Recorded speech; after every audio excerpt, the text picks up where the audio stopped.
எழுத்தாளர் ஹர்ஷகுமார் அவர்களின் தேவையெல்லாம் தேவதையே. அத்தியாயம் 39.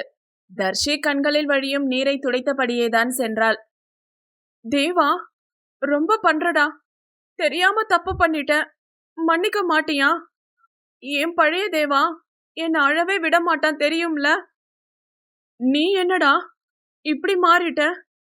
எல்லாத்துக்கும் காரணம் அந்த பாட்டுக்காரி. அவதான். அவளை மட்டும் வண்டியில ஏத்துவ, என்ன ஏத்த மாட்டியோ? வச்சுக்கிறேன் என்றவள் கண்களை துடைத்துக் கொண்டு ஆட்டோவில் இருந்து இறங்கி கேம்பஸிற்குள் நுழைந்திருந்தாள். அங்கு பார்க்கிங் ஏரியாவில் தேவாவிடம் அம்ருதா தான் நின்று பேசிக் கொண்டிருக்க அதை பார்த்தவளுக்கு சகலமும் பற்றி எரிய ஆரம்பித்தது. தர்ஷி அவர்களை முறைத்தபடியே கிளாஸிற்குள் சென்று விட்டாள். தேவா அம்ருதாவிடம் பேசிவிட்டு லேட்டாகத்தான் கிளாஸிற்குள் நுழைந்தான். தர்ஷி தலையில் கை வைத்தபடி அமர்ந்திருக்க அதை தேவா கண்டு கொள்ளாதது போல் சென்று தனது இடத்தில் அமர்ந்து விட்டான். பொறுக்க முடியாமல் எழுந்து சென்றவள் தேவாவிடம் நேரடியாக சண்டை போடவே ஆரம்பித்து விட்டாள். தேவா, நீ பண்றது பிடிக்கல, எனக்கு கோபத்தை கிளப்புது. நான் என்னடி பண்ண? அவ கூட நின்னு பேசுற.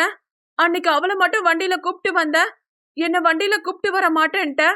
என்ன நினைச்சிட்டு இருக்க நீ? ஜெய் அவள் பேசுவதை கேட்டவன், ஏண்டி வண்டு, அவன் யார்கிட்ட பேசினா உனக்கு என்ன? கிடந்து துள்ளுற. நான் இவனை லவ் பண்றேன் முண்டோ, நீ கொஞ்சம் மூடிட்டு உட்காரு என்ன திட்டு விட. ஜெய், எத லவ்வா என வாயை பிளந்தவன் தேவாவைத்தான் திரும்பி பார்த்தான். டேய் மச்சான், என்னடா நடக்குதுங்க? அத பிறகு சொல்றேன்டா மச்சான் என்றவன் தர்ஷியை பார்த்து, இங்க பாருடி, அது ஏன் விருப்பம். நான் யார்கிட்ட வேணும்னாலும் பேசுவேன், அத நீ சொல்லக்கூடாது. டேய், இப்படி பேசாதடா, எனக்கு ஆத்திரமா வருது. ஏன்டா புரிஞ்சுக்க மாட்டேன்ற? நான் உன்னை லவ் பண்றேன்டா. நீ யார்கிட்டயாச்சும் பேசுனா எனக்கு பிடிக்க மாட்டேங்குது. கோவத்துல அப்படியே உன்னை கொல்லணும் போல வெறி பிடிக்குது. கையை நெரிப்பது போல கொண்டு செல்ல தேவாவிற்கு உள்ளுக்குள் மனம் குத்தாட்டம் போட்டது. கொய்யாலே, இப்படித்தானே எனக்கும் இருக்கும். எவ்வளவு நொந்து போயிருப்ப. இருடி, உன்னை வச்சு செய்யற என எண்ணியவன், ஏய், இங்க நின்னு சீன போடாம பொடி என்றதும் தர்ஷி கோவத்தில் மூக்கு சிவந்து அவனை ஒன்றும் செய்ய முடியாமல் தனது இடத்திற்கு சென்று அமர்ந்து விட்டாள். மச்சான், என்னடா சொல்றா அவ? உன்னை லவ் பண்றேன்றா? அப்போ வசி? ஜெய்க்கு குழப்பத்தில் மண்டை வெடிப்பது போல் இருந்தது. சொல்றேன்டா என்ன நேத்து வசி வந்து பேசியதிலிருந்து இவள் காலையில் செய்த அட்டகாசம் என அனைத்தையும் சொல்லி முடிக்க ஜெய்க்குத்தான் சந்தோஷம் தாங்க முடியவில்லை. டெய் நண்பா, கைய குடுடா என தேவாவின் கை பிடித்து குலுக்க, டெய் பேசாம இருடா, ராட்சசி பாத்துட போது. டெய், இது என்னடா புது விளையாட்டு? நீ லவ் பண்ணா அவ விலகுறதோ, அவ லவ் பண்ணுனா நீ விலகுறதோ? வேணாண்டா, இதுக்கு பிறகாச்சும் 2 பேரும் ஹாப்பியா இருங்கடா. இருப்போண்டா. அவ பண்ண தப்ப அவ இன்னும் உணரல. அது மட்டும் இல்ல, என்னை எப்படிலாம் அழ வச்சா. கொஞ்சமாச்சும் அவளுக்கும் அந்த வலி எப்படி இருக்கும்னு தெரியணும்டா. பாத்துடா, திரும்ப வேதாள முருங்கை மரம் ஏறிட போகுது. வாய்ப்பில்ல ராஜா. மார்னிங் அனைவரும் கம்ப்யூட்டர் பிராக்டிக்கல் கிளாஸிற்கு செல்ல இருந்தனர். தர்ஷி மட்டும் செல்லாமல் தலையில் கை வைத்து அமர்ந்திருக்க அவளின் அருகில் வந்த தேவா, பிராக்டிக்கல் கிளாஸ் வரல என கேட்க, இல்லை என்பது போல் தலையாட்டினாள் தர்ஷி. ரைட்டு என்றவன் அதற்கு மேல் அங்கு நிற்கவில்லை. ஜெய்யும் அமுலுவும் சிரித்து பேசிக்கொண்டு செல்வதையும் கவனித்துக் கொண்டுதான் இருந்தாள் தர்ஷினி. அனைவரும் சென்ற பின் பெஞ்சில் தலை சாய்த்தவளுக்கு தேவாவை பற்றிய ஞாபக அலைகள் தான் ஓடியது. வசி இப்போதெல்லாம் கல்லூரிக்கு பெரிதாக வருவதில்லை. முப்பொழுதும் தர்ஷியின் ஞாபகமாயிருக்க வீட்டிலேயே இருந்து கொண்டான். அவன் காலேஜிற்கு வராததால் அவனை காண ஷில்பா அவன் வீட்டிற்கே சென்று விட்டாள். ஹாய் ஷில்பா, வா உட்காரு என வசி வீட்டிற்கு வந்தவளை சோபாவில் உட்கார சொல்லிவிட்டு வீட்டில் வேலை பார்க்கும் பெண்மணியிடம், அவளுக்கு ஜூஸ் கொண்டு வாங்க என கூறியவன் அவள் எதிரில் அமர்ந்து கொண்டான். ஏன் காலேஜ் போகலையா என கேட்க, இல்ல வசி. நீ ஏன் வரல? இப்பெல்லாம் அதிகமா காலேஜுக்கே வரமாட்டேன்ற. நீ வர்றதுனாலதான் நானே கிளாஸ்க்கு வரேன். இப்பெல்லாம் நீயும் வர்றதில்ல, சோ நானும் போறதில்ல. சலித்து கொண்டவளை பார்த்து புன்னகைத்தான் வசி. ஷில்பா, நான் இன்னும் 3 months தான் இங்க இருப்பேன். அதுக்கு பிறகு எங்க அப்பா கூடவே லண்டன்ல செட்டில் ஆக போறேன் என்றதும் ஷில்பாவிற்கு அதிர்ச்சியானது. அவளை அறியாமல் அவளின் கண்களில் நீர் கோர்க்க வசியை அடிபட்ட பார்வை பார்த்தாள்.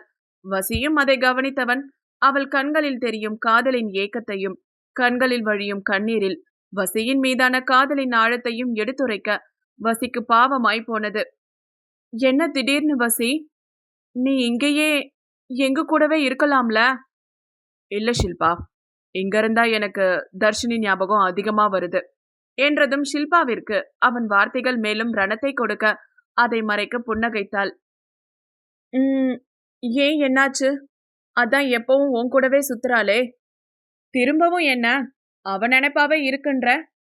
அவளின் பேச்சில் பொறாமை கலந்த காதல் அப்பட்டமாய் தெரிய அதை ரசித்த வசி என சிரித்து வைத்தான்.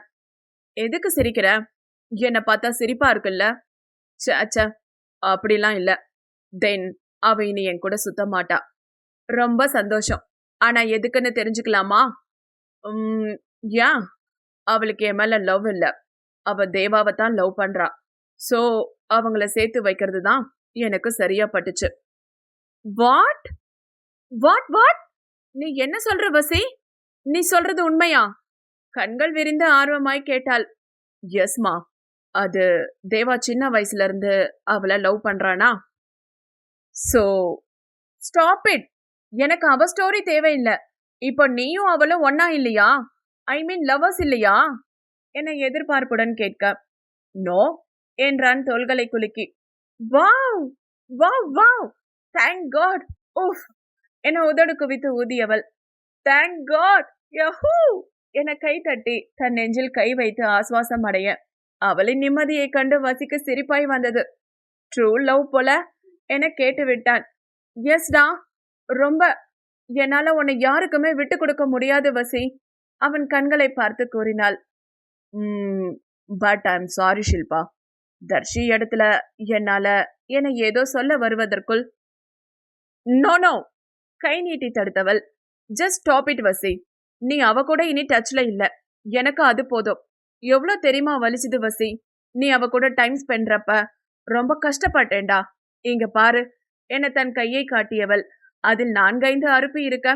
இத பாத்தியா வசி? இது எல்லாமே எனக்கு நானே கொடுத்துக்கிட்டது. எதுக்குன்னு தெரியுமா? நீ எப்பெல்லாம் அவ கூட டைம் ஸ்பெண்ட் பண்ண போறியோ அப்பெல்லாம் அந்த வலியை தாங்கிக்க முடியாம எனக்கு நானே இப்படி உடல் வலியை கொடுத்து சமாதானப்படுத்திப்ப என குரல் உடைந்து கூறியவளை ஆழ்ந்து பார்த்தான் வசி. என்ன வசி இப்படி பாக்குற? உன்னோட இந்த பார்வைக்காக மட்டும் நான் எவ்வளோ ஏங்கியிருக்கேன்னு தெரியுமாடா?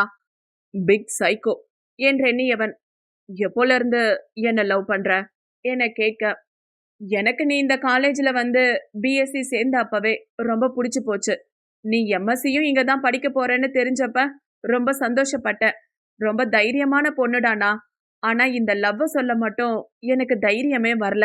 நான் உன்னை லவ் பண்றது உன்னை தவிர நம்ம ஃப்ரெண்ட்ஸ் எல்லாருக்கும் தெரியும். என்னை விட்டு எங்க போயிட போறேன்னு ஒரு அசட்ட தைரியமும் இருந்துச்சு.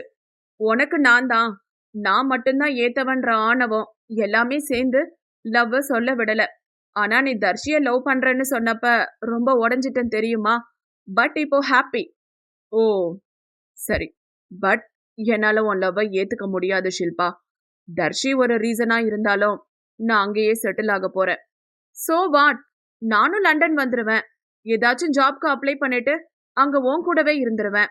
உன்னை பார்த்துட்டே உன் பக்கத்திலேயே என்றவள். சரிடா, அப்ப நான் கிளம்பவா என எழ. அதுக்குள்ள என்ன அவசரம்? கொஞ்ச நேரம் இருந்துட்டு போ. இல்லடா, உன் பர்த்டேக்கு நிறைய வேலை இருக்கு, அதெல்லாம் செய்யணும். பாய் என்றவள் வேகமாய் சந்தோஷத்துடன் அங்கிருந்து வெளியேறினாள்.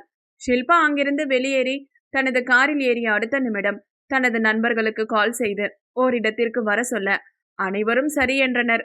இங்கு கம்ப்யூட்டர் பிராக்டிக்கலை முடித்துவிட்டு முதல் ஆளாக ஸ்ருதி தான் கிளாஸிற்குள் நுழைந்திருந்தாள். தண்ணீர் பாட்டிலை எடுத்து தண்ணீர் குடித்தவள் கடைசி பெஞ்சில் பார்க்க அங்கு தர்ஷி தலை கவிழ்ந்து படுத்திருந்தாள். என்னாச்சு இவளுக்கு? பிராக்டிக்கல் வரலையா என யோசித்தவள் போய் கேட்போமா? வேணாம், ஏதாவது கத்துவா. எதுக்கு தேவையில்லாம? ஆனாலும் அவளுக்கு மனது கேட்காமல் அவளின் அருகில் சென்று அமர்ந்து விட்டாள் ஸ்ருதி. தர்ஷியின் தோள் மீது கையை வைத்து, தர்ஷினி என்னாச்சு என கேட்க தர்ஷி யார் என பார்க்க அமுலு அமர்ந்திருந்தாள். என்னாச்சு தர்ஷி? பிராக்டிக்கல் கிளாஸ் போயிட்டு இருக்கு, நீ வரலையா என்ன கேட்க, "ம், இல்ல, தலைவலி, அதான்." "கொஞ்சம் தண்ணி குடிக்கிறியா தர்ஷி?" என்ன கேட்க, "இல்ல, வேணாம்." என்றதும், "சரி, நீ படுத்துக்க, நான் போறேன்." என்றவள் எழுந்து செல்ல பார்க்க, அவள் கையை பிடித்தாள் தர்ஷி.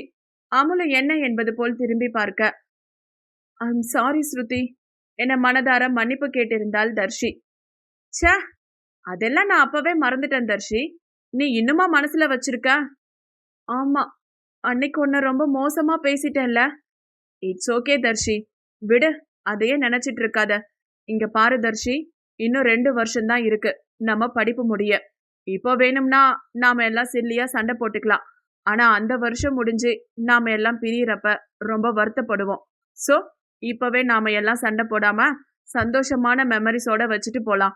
என்ன, ஓகேவா என கேட்க, தர்ஷியும் புன்னகையுடன் சரி என தலையாட்டினாள். அதன் பிறகு இருவரும் சேர்ந்து கேண்டீனுக்கு சென்றவர்கள்.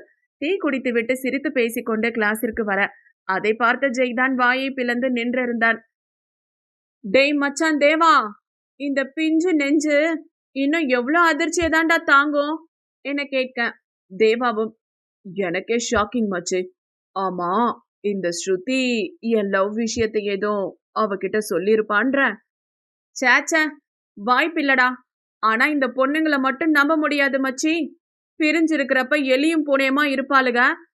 சேர்ந்துட்டா அவ்வளோதாண்டா, பன் பட்டர் ஜாம் மாதிரி ஒட்டிக்கிட்டே கிடப்பாளுக. ஆமாண்டா, ஸ்ருதிய கூப்பிட்டு எதுக்கும் விசாரிச்சு வச்சுக்க மச்சான். ம், சரிடா என இருவரும் தனது கிளாஸிற்கு சென்ற பின் ஜெய் ஸ்ருதியை தனியாய் அழைத்து விசாரிக்க, தான் எதுவும் சொல்லவில்லை, சாதாரணமாகத்தான் பேசிக் கொண்டிருந்தோம் என உறுதியளித்த பின்தான் தேவாவிற்கு நிம்மதியாய் போனது. அடுத்த அத்தியாயம் நாளை. கதை பிடிச்சிருந்தா லைக் பண்ணுங்க, கமெண்ட் பண்ணுங்க, ஷேர் பண்ணுங்க. இது போன்ற கதைகளுக்கு சேனலை சப்ஸ்கிரைப் பண்ணுங்க. மீண்டும் நாளை சந்திக்கலாம். நன்றி, வணக்கம்.